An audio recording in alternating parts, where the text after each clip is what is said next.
अकेला चलता था, आज कारवां उसी के साथ है। सवाल अब ये नहीं कि भाटी कितने मजबूत हैं, सवाल ये है कि अगला कदम किसके साथ है। नमस्कार, आप देख रहे हैं पीके टाइम्स में भारती जैन आपके साथ। क्या राजस्थान की राजनीति में होने वाली है सबसे बड़ी एंट्री? क्या राजस्थान की राजनीति में एक ऐसा सियासी दांव चलने वाला है जो आने वाले विधानसभा चुनाव की तस्वीर ही बदल देगा? क्या बाड़मेर जिले की शिव विधानसभा सीट से निर्दलीय विधायक रविंद्र सिंह भाटी कांग्रेस का दामन थाम रहे हैं? क्या कांग्रेस एक ऐसे युवा चेहरे को अपने साथ जोड़ने की तैयारी में है जो बिना किसी बड़े राजनीतिक दल के सहारे लाखों युवाओं के बीच अपनी अलग ही पहचान बना चुका है? और क्या ये सिर्फ एक राजनीतिक कयास है या फिर इसके पीछे कुछ ऐसे संकेत हैं जिन्हें नजरअंदाज नहीं किया जा सकता? आज इसी बड़े सवाल पर हम बात करेंगे। पिछले कुछ महीनों से जिस तरह के राजनीतिक घटनाक्रम सामने आए हैं, उन्होंने इस चर्चा को हवा दे दी है कि भाटी कांग्रेस ज्वाइन कर रहे हैं। राजनीति में अक्सर बड़े फैसलों की आहट पहले सुनाई देती है और घोषणा बाद में होती है, और यही वजह है कि आज राजस्थान की राजनीति में ये सवाल सबसे ज्यादा पूछा जा रहा है कि क्या भाटी का अगला राजनीतिक ठिकाना कांग्रेस हो सकती है।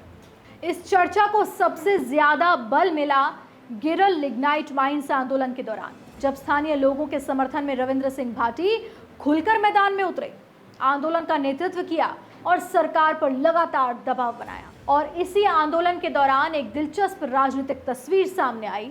पूर्व मुख्यमंत्री अशोक गहलोत ने अपने सोशल मीडिया प्लेटफॉर्म एक्स पर आंदोलन का समर्थन करते हुए रविंद्र सिंह भाटी का नाम प्रमुखता से लिया। कांग्रेस नेताओं ने भी भाटी के आंदोलन को और उनके रुख की सराहना की। दूसरी तरफ भाजपा की ओर से बिल्कुल अलग प्रतिक्रिया देखने को मिली।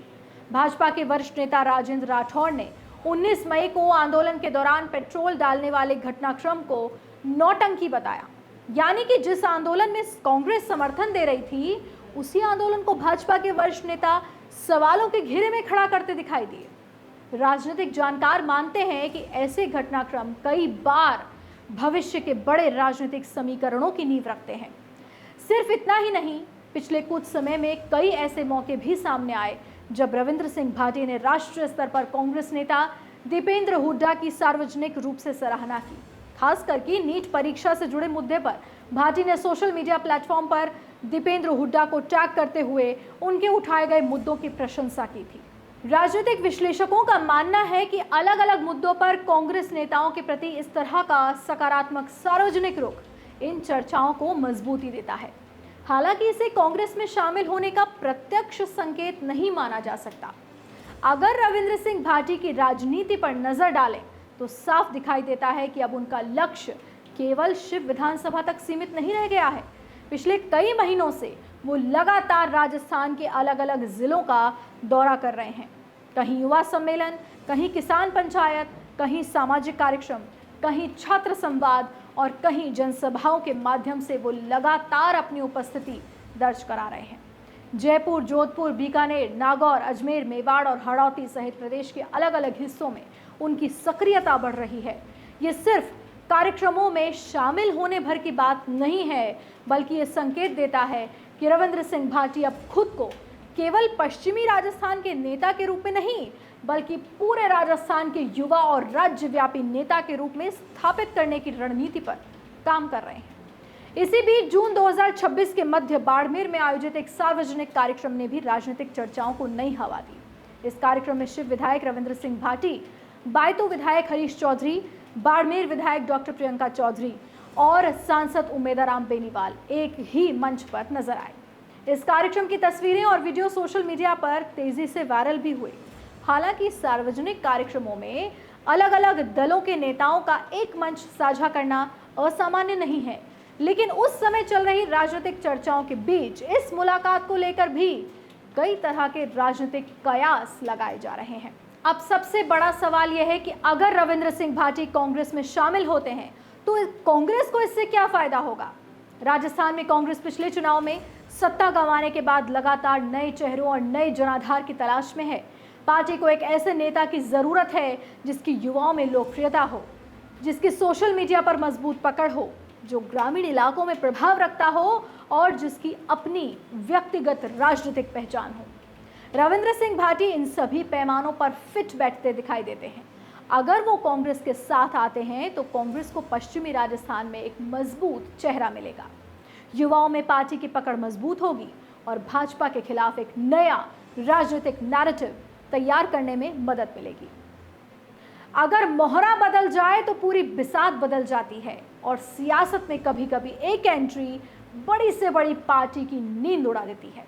लेकिन इस पूरी कहानी का दूसरा और शायद सबसे बड़ा पहलू भाजपा से जुड़ा है। अगर भाटी कांग्रेस में शामिल होते हैं तो उसका सीधा असर कांग्रेस को मिलने वाले फायदे तक सीमित नहीं है, बल्कि भाजपा को बड़ा राजनीतिक नुकसान उठाना पड़ सकता है। 2023 के विधानसभा चुनाव में भाटी ने निर्दलीय चुनाव लड़कर यह साबित कर दिया कि बिना किसी बड़े राजनीतिक दल के भी वो जन समर्थन जुटाने की क्षमता रखते हैं। उनकी सबसे बड़ी ताकत युवा वर्ग, ग्रामीण मतदाता और पश्चिमी राजस्थान में तेजी से बढ़ता जनाधार है। अगर यही जनाधार कांग्रेस के साथ जुड़ जाता है तो भाजपा के लिए बाड़मेर, बालोतरा, जैसलमेर, जालौर, जोधपुर और आसपास के क्षेत्रों में चुनावी मुकाबला पहले से कहीं ज्यादा चुनौतीपूर्ण हो जाएगा। भाजपा के लिए सबसे बड़ी चिंता यह भी हो सकती है कि जिस युवा वर्ग को वो अपना मजबूत आधार मानती है, उसका एक हिस्सा पहले से ही रविंद्र सिंह भाटी की राजनीति से प्रभावित है। ऐसे में कांग्रेस को एक लोकप्रिय युवा चेहरा मिलेगा, जबकि भाजपा को अपने ही मजबूत क्षेत्रों में अतिरिक्त राजनीतिक संघर्ष करना पड़ सकता है। दूसरी तरफ रविंद्र सिंह भाटी के लिए भी यह फैसला बेहद महत्वपूर्ण होगा।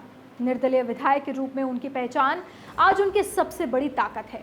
लोगों ने उन्हें इसीलिए चुना क्योंकि वो किसी दल की राजनीति से ऊपर उठकर जनता की आवाज बनकर सामने आए।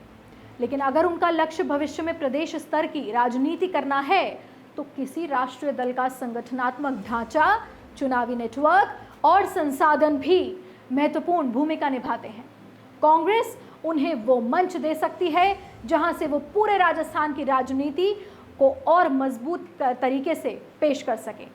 अब बात राजस्थान की उस राजनीतिक परंपरा की करते हैं जिसने इस चर्चा को दिलचस्प बनाया है। पिछले करीब 3 दशकों से राजस्थान में लगभग हर 5 साल बाद सत्ता बदलती रही है। एक बार कांग्रेस, एक बार भाजपा, फिर कांग्रेस और फिर भाजपा। यानी प्रदेश की राजनीति में सत्ता परिवर्तन लगभग एक परंपरा बन चुका है। अगर यही ट्रेंड आगे जारी रहता है तो अगले विधानसभा चुनाव में कांग्रेस स्वाभाविक रूप से सत्ता की सबसे मजबूत दावेदार बनकर मैदान में उतरेगी। ऐसे में अगर चुनाव से पहले रविंद्र सिंह भाटी कांग्रेस के साथ आते हैं तो वो सिर्फ एक विधायक नहीं रहेंगे, बल्कि सत्ता परिवर्तन की संभावित राजनीति के सबसे बड़े चेहरों में शामिल हो सकते हैं। हालांकि इस कहानी का दूसरा पहलू उतना ही महत्वपूर्ण है। रविंद्र सिंह भाटी की सबसे बड़ी राजनीतिक पूंजी उनकी स्वतंत्र और निर्दलीय छवि रही है। अगर वो किसी राजनीतिक दल में शामिल होते हैं तो उनके समर्थकों का एक वर्ग इसे प्रदेश स्तर की राजनीति की दिशा में बड़ा कदम मानेगा। लेकिन दूसरा वर्ग ये भी सवाल उठा सकता है कि जिस स्वतंत्र पहचान के कारण वो लाखों युवाओं की पहली पसंद बने, क्या वो पहचान कमजोर पड़ जाएगी?